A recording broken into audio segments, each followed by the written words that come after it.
Welcome to video number 4 on complex number for the maths year 12. This is chapter 2 and we'll look at locus in Argand diagrams. Okay, the locus, as you know in your normal geometry of GCSE, this is the path traveled by a moving point which is moving under a condition. So in Argand diagrams we will relate this locus to the path that traveled by a complex number in Argand diagram which is moving under a condition. Okay, so we see what kind of locuses we have in Argand diagrams in complex numbers, and we relate to the locuses in GCSE in normal geometry. Alright, the first two are this.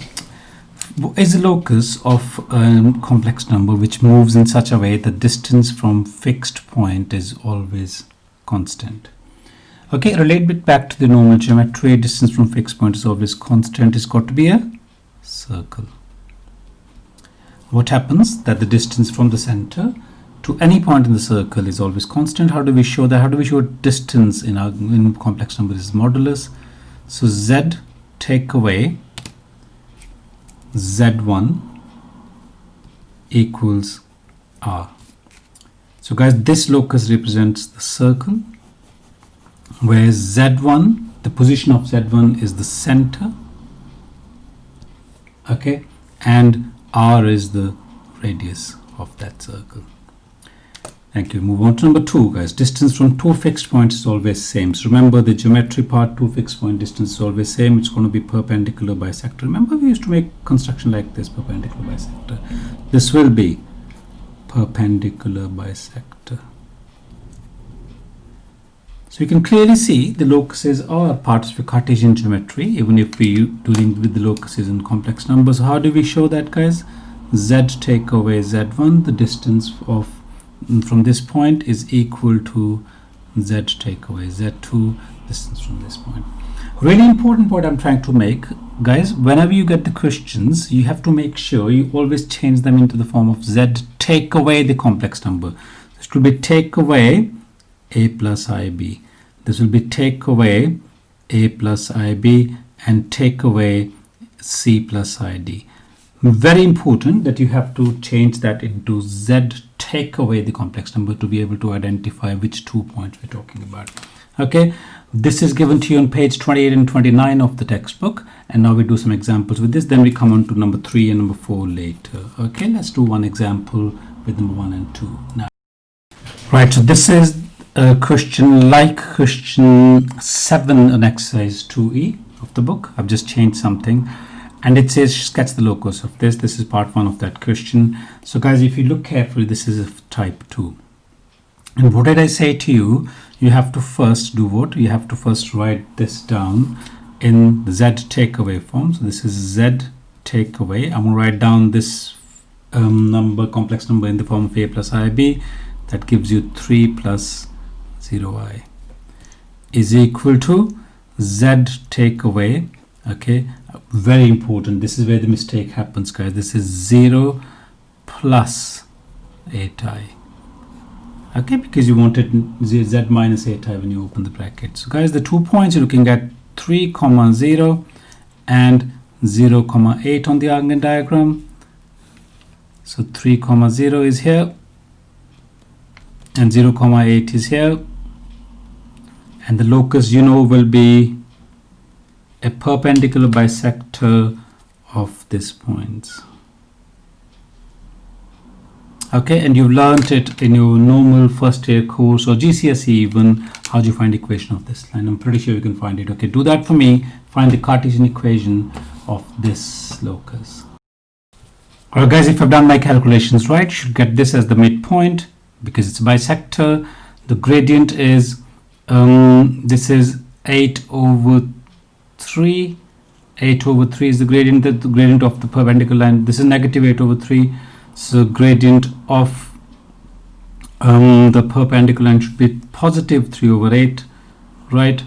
Yep, so this will be positive y minus y1 equals 3 over 8 x minus. This should be the equation of this line. If I've made a calculation error, you can obviously correct that out. I'm going to do the second example now. Alright, so once again, guys, this is the locus, and you can see this is of the type 1 there. Right, let's once again rewrite. Very important, guys. This is with my experience of marking exam papers for a long time. This is where people make mistake. You should always set it up like this, okay? And this is 4 minus 3i. That means the point you're looking at is 4 comma negative 3, and it's a circle. 4 comma negative 3 is somewhere over here, and the radius is 9. So guys, this is this is 4, so it should go up to minus 5 over here. This is 3, should go up to 6. There's a circle will be that's minus 5. This is 6. So somewhere over here, guys, this circle, it doesn't matter as long as you just got these points right here, okay?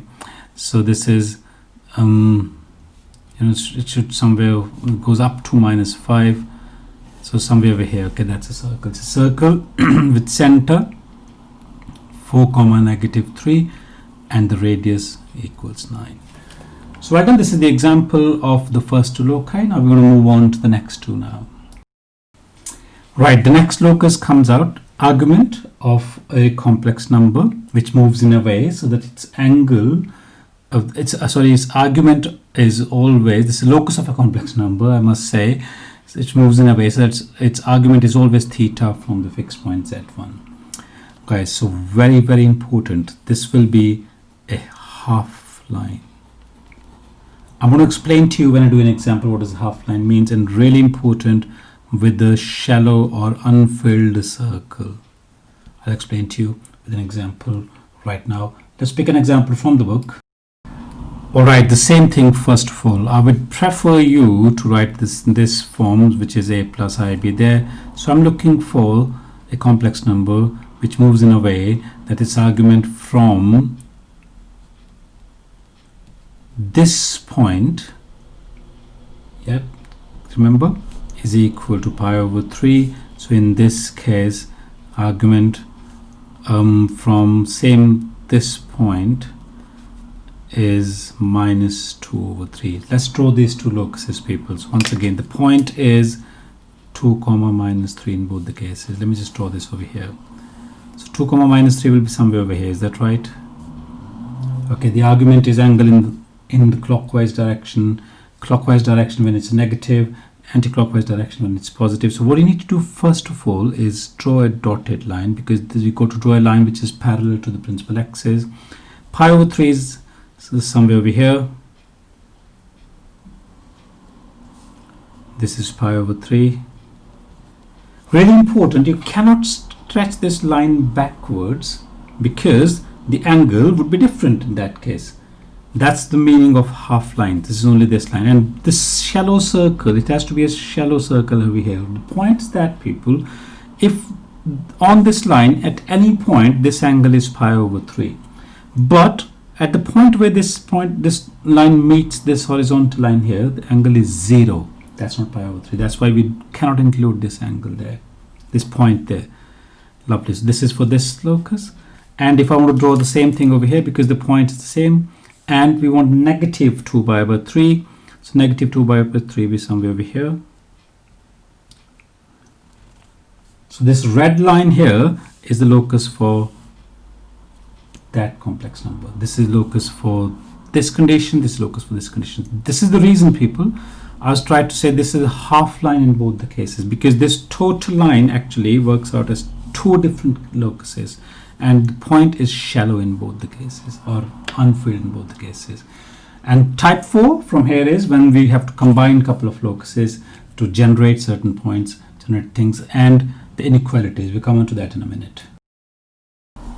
Alright guys, so this is a question now which uses two locuses together. There is a complex number which satisfies both this locus and this locus. Okay, this is, I think, question number 20 from the review exercise 1. So let's first figure it out. What kind of locus is that going to be? It is a circle, and this is a half line. Okay, so let's plot these two loci. So this circle, if I rewrite is z minus 0 plus 3 iota equals 3. So this circle is center is 0, 3, which is on the y-axis or the imaginary axis, and radius is 3. Okay, let me plot that if I can. So this is the center.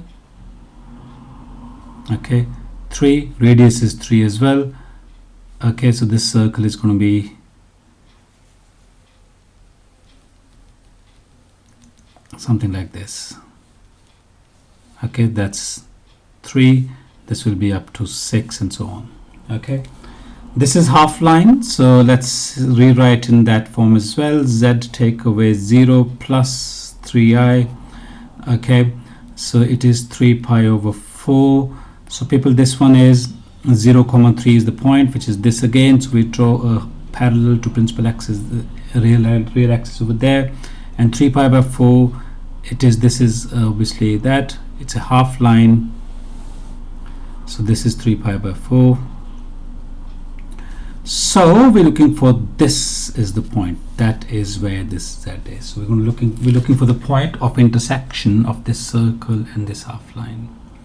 Remember, once again, it is a half line, you can't extend to the other side. There will be only one point of intersection, that. Okay, now let's use a geometry to work this point of intersection. Right, I will give you a couple of minutes to try and work it out yourself, then I'll work with you. Alright, so if I look at this triangle there, this triangle from here, so I'm looking at, this is 3 pi over 4, so that will be pi by 4. This radius of the circle is 3, so this point is going to be cos inverse of this x over 3 is 3 cos 3 pi by 4, and which is something here, and we work out this as well, guys. I'll just want to keep it short for the video, so I'll work it out for you. Right, so the x is 3 root 2 over 2. From here, it's going in the left direction. This x is actually minus 3 root 2 over 2, and y of that triangle is 3 root 2 over 2. But you can see from the origin, it's going 3 up first, which will be total y is here. It should be 3 plus 3 root 2 over 2. Very important, 3 root 2 over 2, if you look at it carefully. Okay, so the complex number we're looking for, the z is equal to negative 3 root 2 over 2 and comma or plus iota 3 plus 3 root 2 over 2. This is the complex number which satisfies both of these loci and which is the point of intersection of these two loci. Okay, now we're going to talk about just one more type of questions where we don't have things equal to, but there's inequalities. The only thing that will show is the regions. So have a look at this question. Now we're going to find out the shade the region on the Argand diagram which satisfies this locus, that z plus 10 in the magnitude. Locus of this is less than or equal to this. Okay, so this was question number 20 of if x is 1. This is, I think, the last question of the exercise 2f or whatever the last exercise before the mixed exercise is. Okay, so let's show it to you. Right, so to save time, I've written down in the form of z take away a plus ib. Really important, people. This is where a lot of people go wrong. Okay, so really important. The point is minus 10 comma 0, and the second point is 6 plus 4, 6 comma 4 root 2 on the Argand diagram, and we want to find the distance between them, and then we want to find that this distance is smaller than or equal to. So guys, let's do that quickly. So minus 10 comma 0 is here, and 6 plus 4 root 2 somewhere over here. So the line joining them, the locus, you know, if it is to be equal to, is the perpendicular bisector between them. So I draw a perpendicular bisector. You can find the actual equation of that as well, as I was told. And you want that this is closer to this point than this. This is smaller, so you will shade. Okay, if it was only less than, you would have drawn this line as a dotted line because that won't be included. Right, so that's the region. Not much difference. We do one more with the angles now. Alright, so this is the region about this argument with the angle. So I would expect you first of all to write in the form we need, and then we're going to draw the two loci. Let's see what the region is. Okay.